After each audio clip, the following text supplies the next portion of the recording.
আপোনালোকে চাই আছে এনি ভাৰত 24। মই বৰ্তমান উপস্থিত আছোঁ ধুবুৰী সমষ্টিত ধৰ্মশালা গাঁও পঞ্চায়তৰ অন্তৰ্গত কচুৱাৰ খাছ বৰবিলা পাটফৰত। এই গাঁওখনৰ ৰাস্তাৰ যি দৃশ্য আপোনালোকে দেখাই পাইছে, ইয়াৰ স্থানীয় ৰাইজ আছে, তাৰ পৰা আমি দুই এষাৰ কথা জানিম। হয়, আপোনাৰ নামটো জনাব। মোৰ নাম আবুতালে প্ৰধানী। মই বৰবিলা পাট্টু গাঁৱৰ স্থায়ী বাসিন্দা। মোৰ আজি বয়স প্ৰায় 44 নিচিনা হৈছে। কিন্তু মই যেতিয়া গম পাওঁ ৰাস্তাতে মই অহা যোৱা কৰোঁ, তেতিয়াৰ পৰা মই চাই আছোঁ যে ৰাস্তাটো এনেকুৱাই। কিছুদিন আগত এখন ভাঙা আছিলে, এইটো কালভাৰ্টো নাছিলে, মানুহ খুব কষ্টৰে যাতায়াত কৰিছিল। এতিয়াতো কালভাৰ্টো হ'ল, যদিও কালভাৰ্ট হ'ল কিন্তু এপ্ৰক্সত আজিলৈকে মাটি নপৰিল। পানীটো বৰ্তমান বানপানী নাহিয়ে বুলি ক'ব পাৰি, তথাপিও আমাৰ নৌকা নাহ'লে পাৰ হ'ব নোৱাৰি। এই ঘটনাটো আজিৰ কথা নহয়, এইটো আজিৰ পৰা মই ক'লোতো 40 বয়সৰ পৰা চাই আছিলোঁ। তো মই আহ্বান জনাং আমাৰ এই অঞ্চলৰ MP বা MLA হয়তো আমাৰ অসম চৰকাৰক মই আহ্বান জনাং যে অতি শীঘ্ৰে যাতে এই ৰাস্তাটোৰ কাম আমাক কৰি দিয়ে। আৰু এই গাঁওখনত খালি যে আমাৰ বৰবিলা পাট্টুৰ মানুহে অহা যোৱা কৰে সেইটো নহয়, কচুৱাৰ খাছ পাটথিৰি, জাংলিয়া ক, শিলঘাগৰি, ইমান দূৰৰ পৰা মানুহ এই ৰাস্তা দি অহা যোৱা কৰে। গাঁৱৰ মানুহ এই ৰাস্তাৰে অহা যোৱা কৰে? মিনিমাম 8 থেকে 9খন গাঁও। কিমান মানুহ হ'ব এই গাঁও? 8-9খন গাঁৱতো কম হ'লেতো 1-1.5 লাখ মানুহ অহা যোৱা কৰে। আৰু তাৰ এইটোতো বাদ দিয়ক, ৰাইজৰ কথা বাদ দিয়ক, আৰু যিটো স্কুলৰ ল'ৰা ছোৱালী অহা যোৱা কৰে, আপুনি যদি চাই 8টা-9টা বজাত ইয়াত আহিলে গম পাব যে স্কুলৰ ল'ৰা ছোৱালীবিলাক কেনে যাতনা ভোগ কৰি নৌকাটি পাৰ হৈ স্কুল বা কলেজলৈ আহি আছে। গতিকে খুব সোনকালে যাতে কামখিনি কৰে। আৰু যোৱা বছৰ মই এদিনা নৌকাৰে পাৰ হওঁতে দেখিছিলোঁ, মই ইয়াত যে 3-4জন কোনোবা মানুহ মই গম নাপাওঁ, এই মানুহকেইজন আহি ৰাস্তাবিলাক মাপিলে আৰু আমাৰ ইয়াত বৰিঙো কৰিলে যে ব্ৰিজ হ'ব, কিন্তু আজিলৈকে কোনো খবৰেই নহ'ল। দেখা গৈছে ইয়াত এখন কালভাৰ্ট হৈ আছে, কালভাৰ্টখন কিমান দিনত হৈছে আৰু ইয়াৰ ছাইড এপ্ৰ'চটো কিয় নকৰিলে? কালভাৰ্টখনতো আজি প্ৰায় 3-4 বছৰমান হ'ল কালভাৰ্টখন হ'বলৈ, কিন্তু আজিলৈকে এপ্ৰ'চত মাটি দিয়া নাই। এখন কি কাৰণত দিয়া নাই এইটো ডিপাৰ্টমেণ্টেহে জানিব, আমি কেনেকৈ জানিম। বাৰিষা কালত নাৱে একমাত্ৰ যাতায়াতৰ সুব্যৱস্থা হৈ পৰে। নাও ছাড়া বিকল্প কোনো ব্যৱস্থা নাই। ধুবুৰী ধৰ্মশালালৈ যোৱাৰ একমাত্ৰ ৰাস্তা এইটোৱেই নে? এইটোৱেই। তথা অসম চৰকাৰক কি জনাব? আহ্বান জনাম মই এইটোৱে, যাতে আমাক এই ৰাইজৰ দুৰ্দশাখিনি তেওঁ যাতে অনুভৱ কৰে আৰু যাতে সোনকালে ৰাস্তাখিনি আমাক কৰি দিয়ে। দাদা নামটো ক'ব। মোৰ নাম ইব্ৰাহিম শ্বেখ। ঘৰ ক'ত? ঘৰ এই যে বৰবিলা পাট্টু। কি ক'ব, এই ৰাস্তাটোৰ কাম এতিয়ালৈকে হোৱা নাই আৰু ৰাস্তাটো বৰ্তমান পানীত ডুবি আছে, নাৱেৰে অহা যোৱা কৰিব লগা হয়, কি ক'ব? কি ক'ম আৰু, আমাৰ এইটো দুখৰ কপাল, এইটোতো দুখই হ'ব লাগিব।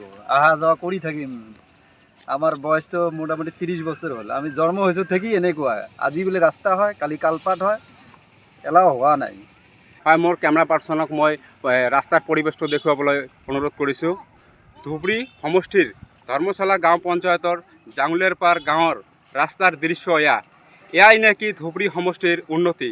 বাৰিষা কালত ৰাস্তাটো 5-6 ফুট পানীৰ তলত ডুব গৈ থাকে।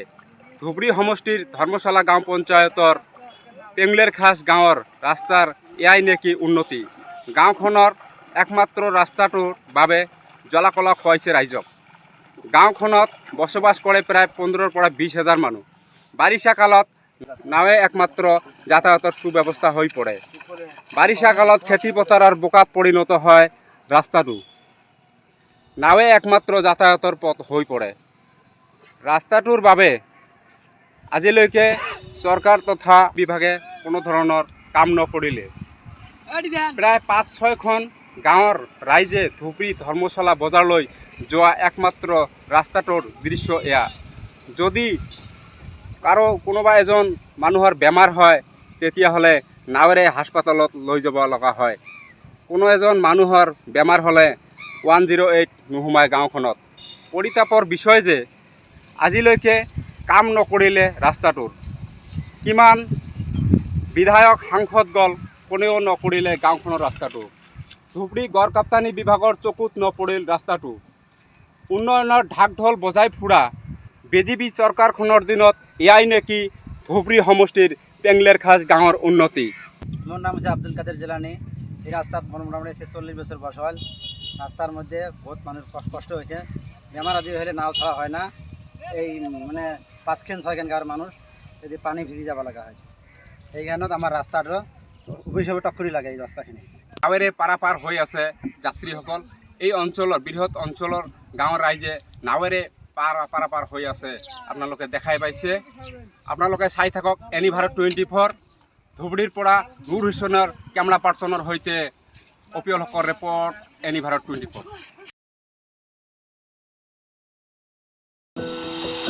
এনি ভাৰত 24ৰ প্ৰথম প্ৰয়াস জুবিন গাৰ্গৰ গীতৰ প্ৰতিযোগিতা। জুবিনৰ গানে কি আনে।